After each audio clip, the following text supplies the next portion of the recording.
Okay, movement against the partition of Bengal, एक movement था, यहाँ पे हम देख सकते हैं बंकिम चंद्र चट्टोपाध्याय, ओके, चट्टोपाध्याय। नेक्स्ट यहाँ पे देखते हैं, people oppose this effort to break the unity and integrity of Bengal by rallies. तो ये लोग ने क्या किया, रैलीज निकालने लगे, अपोज करने लगे, तिरस्कार करने लगे। टू ब्रेक द यूनिटी को लोग ब्रेक करना चाहते थे, हिंदू मुस्लिम को अलग करना चाहते थे, लॉर्ड ओके कर्जन ने। Next, and integrity of Bengal by rallies, demonstrations and by distributing pamphlets भी बांटने लगे अलग अलग लिख के। Vande Mataram song from the novel Anand Math से जो वंदे मातरम सॉन्ग लिया गया था, रिटन बाई बंकिम चंद्र चट्टोपाध्याय, इन्होंने लिखे थे, बिकेम द पॉपुलर स्लोगन, उस टाइम पे ये पॉपुलर मशहूर नारा था। ड्यूरिंग दिस प्रोटेस्ट, इसके खिलाफ, the nation was swept by strong wave of nationalism, पूरा देश में ये नेशनलिज्म लहर, नेशनलिज्म की लहर जागने लगी और चलने लगी, हवा बहने लगी, सब में एक नए इंडियन फ्री होना चाहिए, अब ब्रिटिशर्स के हम आदि नहीं रहेंगे, इस तरह से। So people in Bengal observe the day of the implementation of the partition as the mourning day, लोग को मॉर्निंग डे मनाने लगे, ठीक है, शोक दिवस मनाने लगे। People went on a strike all over the region, पूरे एरिया पे लोग स्ट्राइक करने लगे। As per the suggestion of Rabindranath Tagore, the day was also celebrated as the day of unity, ये दिन को हम राष्ट्रीय, मतलब इसको ये कह सकते हैं कि डे ऑफ यूनिटी, ये जो वक्त था, दिन था, एकता दिन भी कह सकते थे। नेक्स्ट, स्वदेशी मूवमेंट आ गया, स्वदेशी मूवमेंट भी यहाँ आंदोलन, स्वदेशी आंदोलन भी आ गया। It was decided to intensify the movement against the partition of Bengal, को इसके खिलाफ भांग भांग मूवमेंट भी कहने लगे आंदोलन, एंड एक्सपैंडेड बेस को, इसका जो बेस था यहाँ से इसको पूरे देश में फैलाने की कोशिश यहाँ ये लोग ने की। The main 3 characteristics of the movement, ये 3 लक्षण है आंदोलन के, क्या हुआ, to trade and use Indian swadeshi goods only, हम कहने लगे इंडियन गुड्स को हम खरीदेंगे बेचेंगे और ब्रिटिश के गुड्स को नहीं खरीदेंगे, इनका एक ये था फैक्टर। दूसरा था टू बाइकआउट इंपोर्टेड गुड्स, जितने भी बाहर से बने गुड्स है उसको हम बाइकआउट करेंगे, उसकी यूज़ भी नहीं करेंगे, उसे हम खरीदेंगे। नेक्स्ट, थर्ड क्या था, to acquire national education and boycott the English education, हम हिंदुस्तान की जो भी भाषा में उसको हम सीखेंगे, इंग्लिश एजुकेशन नहीं सीखेंगे। ये 3 चीज़ें इनके थे। तो टू अचीव दिस गोल, तो ये सारे गोल्स को हासिल करने में एक committee was formed under the leadership of renowned members of the Indian National Congress like Surendranath Banerjee. तो यहाँ पे क्या हुआ, एक कमिटी फॉर्म किया गया, इसमें सारे मेंबर्स लीडरशिप इनके थे, रिनाउंड इसकी लीडरशिप ली है नेशनल कांग्रेस के मतलब representative Surendranath Banerjee, Bipin Chandra Pal, Arvind Ghosh etcetera. They urged the Indians to boycott foreign goods, ये लोग ने इनसे गुजारिश किया, अर्ज किया इंडियंस को, क्यों, टू बाइकआउट फॉरेन गुड्स, के जितने भी फॉरेन वस्तु है इसको हम नहीं लेंगे, बाइकआउट करेंगे, एंड क्लोज एंड यूज स्वदेशी गुड्स, जितने भी इंडिया में बने सामान वही हम यूज़ करेंगे।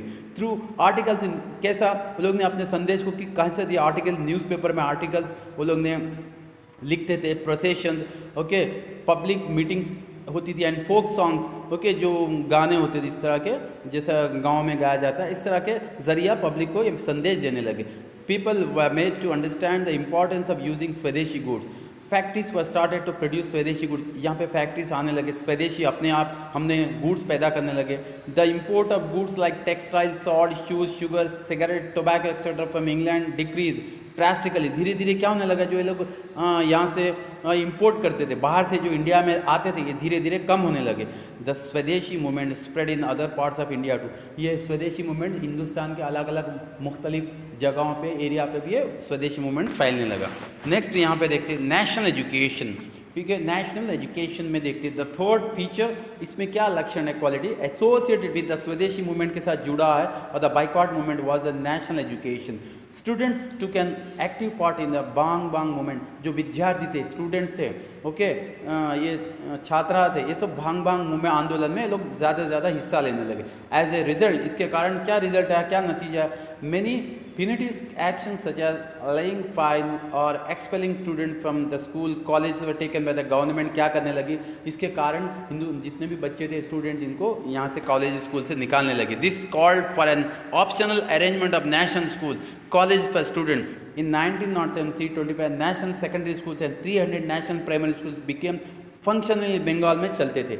रविंद्रनाथ टैगोर स्टार्टेड विश्व भारती स्कूल इन शांति निकेतन में, क्योंकि उनको निकालने लगे, वो खिलाफ करते थे, स्टूडेंट भाग लेते थे, तो जितने स्कूल थे ब्रिटिश के रन होते थे, इसमें से सारे विद्यार्थी स्टूडेंट्स को निकालते थे। तो उस टाइम में रविंद्रनाथ टैगोर ने क्या किया, अपना खुद का स्वदेश स्कूल स्टार्ट किया, उसका नाम था विश्व भारती स्कूल इन शांति निकेतन इन 1901 में ये लोग ने स्टार्ट किया, रविंद्रनाथ टैगोर ने। See the British government failed in subsidizing the भांगबा मूवमेंट। अब ये लोग ने भांगबा मूवमेंट को कुचलना, दबाना या आंदोलन में फेल हो चुके। उसके बाद finally the British government had to cancel the partition of Bengal in year 1911 में ब्रिटिश गवर्नमेंट ने अपने घुटने टेक दी और ये पार्टीशन बंगाल को करने का इरादा रोक दी। ठीक है, it was a historical and memorable victory of the people of Bengal that was achieved through peaceful and non violent means. तो किस तरह से हासिल हुआ? इट वॉज ए हिस्टोरिकल, एक चारित्रिक एंड ए मेमोरेबल विक्ट्री, एक याददाश्त, एक जीत है बंगाल पब्लिक की, दैट वाज अचीव्ड। वो किस तरह से हासिल की है? पीसफुल, शांतियुक्त and non violent mean. Okay, इसको यहाँ पे कोई शोर शराबे के बिना इसको ये लोग ने हासिल किया।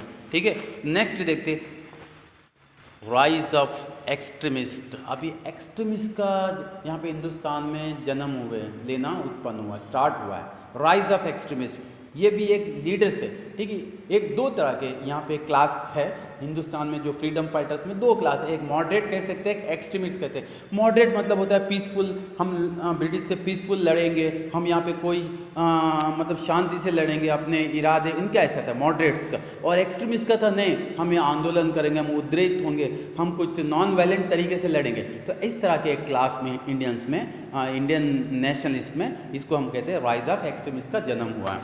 तो यहाँ पे leaders like Dadabhai Naoroji, Surendranath Banerjee, Gopal Krishna Gokhale, Pherozeshah Mehta believed in acquiring political rights through constitutional major.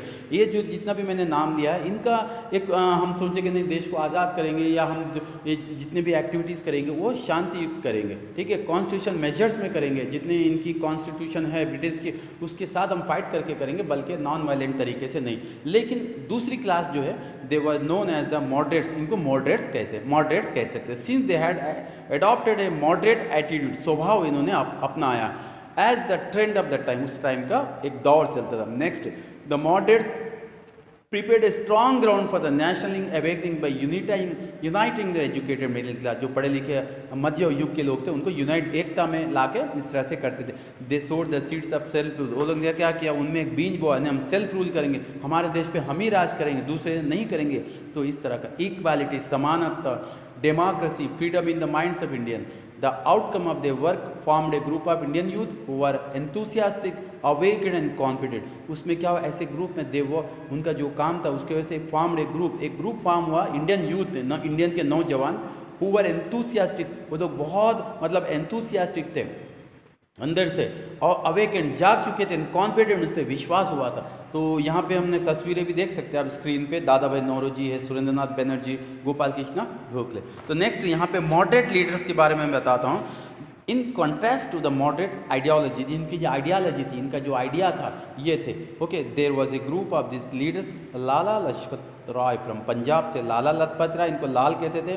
बाल गंगाधर तिलक फ्रॉम महाराष्ट्र, उनका नाम बाल शॉर्ट फॉर्म में होता था। बिपिन चंद्र पाल फ्रॉम बंगाल पाल, तो इनको बोलते थे Lal Bal Pal. These leaders wanted to acquire the self rule, not a favour but as a right. ये लोग ने सोचे थे नहीं, ऐसे लीडर्स का इनका ये कहता था हम हासिल करेंगे सेल्फ रूल को, नॉट एज ए फेवर, हम फेवर नहीं करेंगे, हम मतलब हम भीख में नहीं मांगेंगे ब्रिटिश से, बट एज ए राइट, हमारा हक से मांगेंगे।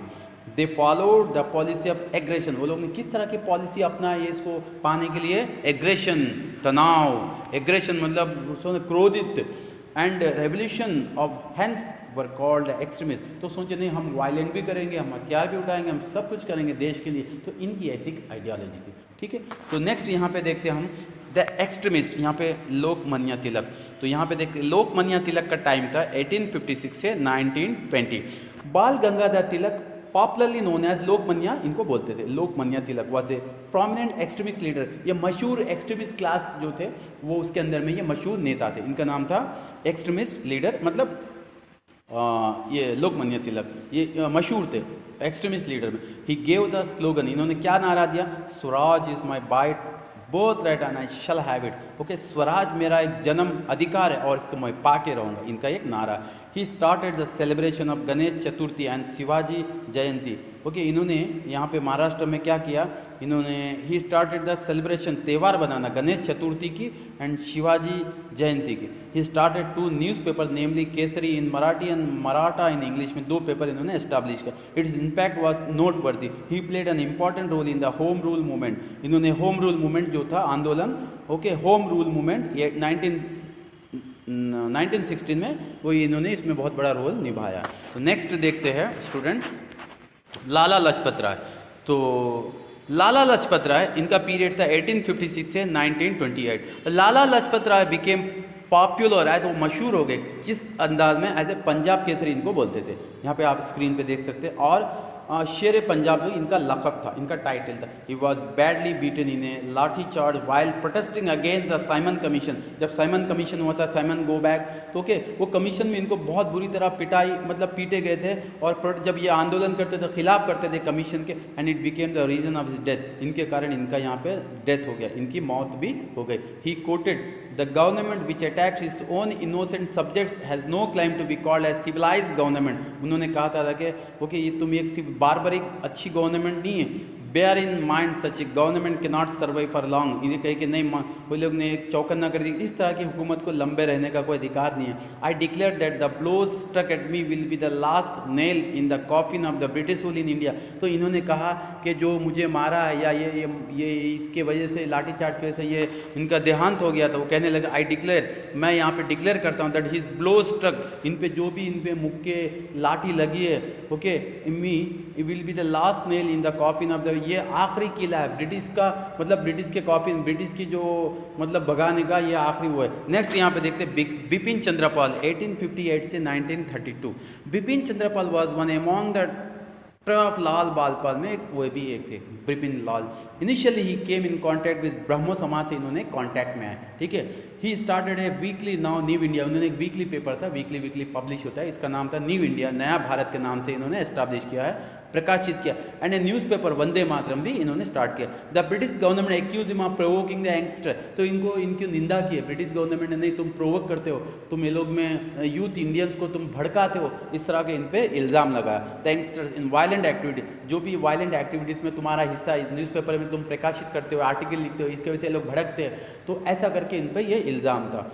Okay, he was in favour of acquiring Swaraj through revolution. इनका भी एक आइडिया था, रेवोल्यूशन के कारण, आंदोलन के कारण हासिल कर सकते हैं स्वराज को इनका। नेक्स्ट यहाँ पे देखते हैं establishment of the Muslim league 1906 में। एस्टैब्लिशमेंट, एक मुस्लिम लीग, ये भी एक ऑर्गेनाइजेशन एस्टैब्लिश हुई। The Britishers had adopted the policy of divide and rule. तो ब्रिटिशर्स ने कौन सी एक पॉलिसी अपनाई कि डिवाइड एंड रूल, भाग अलग करो और राज करो। Nationalism was growth at a quick pace in India and the Britishers found it necessary to break the national unity। अब बोले कि जातीयता पूरे हिंदुस्तान में बड़ी बुराई से फैल गई, अब इनके मन में आने, अब वक्त आ गया कि हमें डिवाइड करो, रूल करो, तो इनकी पॉलिसी ये लोग ने इनिशिएट करने लगे। दे could successfully convince A group of Muslim leaders into forming the Muslim league. तो ये लोग ने, ब्रिटिश ने अपनी कनिंग पॉलिसी की वजह से चंद मुस्लिम लीडर्स को समझाने में कामयाब हो गए। Okay, they could successfully convince, मनाने में, समझाने में कामयाब हो गए। Okay, into forming the Muslim League बनाओ। It was formed in Dhaka in 1906। Dhaka में ये मुस्लिम लीग फॉर्म हो गई। The religious head of Muslims के जो धार्मिक नेता थे, गुरु थे, आगा खान, ठीक है, नवाब ऑफ ढाका, उस टाइम में कौन थे religious leader? The religious head of Muslim Aga Khan, Nawab of Dhaka, okay, Salimullah Khan, viceroy Minto and his private secretary Dunlop Smith played a vital role. ये लोग ने बहुत अहम रोल निभाया इन एस्टैब्लिशिंग मुस्लिम रूल को बनाने में अहम रोल निभाया। नेक्स्ट यहाँ पे देखते हैं होम रूल मूवमेंट 1916 में। यहाँ देखते हैं एनी बेसेंट। बिटवीन 1916 एंड 1980 के बीच में, ये साल के दरमियान, when the world war first was closing, जब ये पहला वर्ल्ड वार युद्ध खत्म हो चुका था, prominent leaders like Joseph Baptist, Mohammad Ali Jinnah, Bal Gangadhar Tilak, GS Khaparde, sir S Subramania Iyer and the leader of the Theosophical Society Annie Besant decided to organize a national alliance of leagues across India. इन्होंने ये सारा डिसाइड किया। क्या डिसाइड किया? A national alliance of leagues, जितने भी alliance leagues इसके सारे को अलायंस करेंगे across India, specifically to demand home rule or self government within the British Empire for all in India. During this time, Tilak was conferred with the title Lokmanya. Annie Besant wrote various articles in the weekly The Commonwealth and in the Daily New India. Annie Besant appealed to the British government to share. Next तो यहाँ पे ये हो गया. So administrative powers and grant the home rule to India. ये लोग ने क्या कहा, administrative powers and grant the home rule India को दे दो, इस तरह से ये लोग ने उनसे व्यक्त किया. At the earliest Indian national Congress and the Muslim league supported the home rule. तो पहले जो होम रूल मूवमेंट था ये मतलब तो ये लोग ने पहले सपोर्ट किया, इंडियन नेशनल कांग्रेस ने और मुस्लिम लीग ने सपोर्ट किया किसको, होम रूल मूवमेंट को. ये जो जितने भी मेंबर्स फॉर्म किए थे इसको होम रूल मूवमेंट को, ये लोग को सपोर्ट किया. Annie Besant was kept in house arrest at Ootacamund. Okay, Ooty में इनको हाउस अरेस्ट किया ब्रिटिश सर ने by the British government. Demonstration and protest were launch at various places in India. में डेमॉन्स्ट्रेशन और प्रोटेस्ट ने इसके खिलाफ ये लोग ने लॉन्च किया हिंदुस्तान में. And finally the British government had to set her free. धीरे बाद में वो झुक के ब्रिटिश गवर्नमेंट ने एनी बेसेंट को छोड़ दिए, होम रूल मूवमेंट के जो अलायंस था. नेक्स्ट यहाँ पे देखते, तो नेक्स्ट मतलब पार्ट में मैं कंटिन्यू करूँगा स्टूडेंट. Thank you.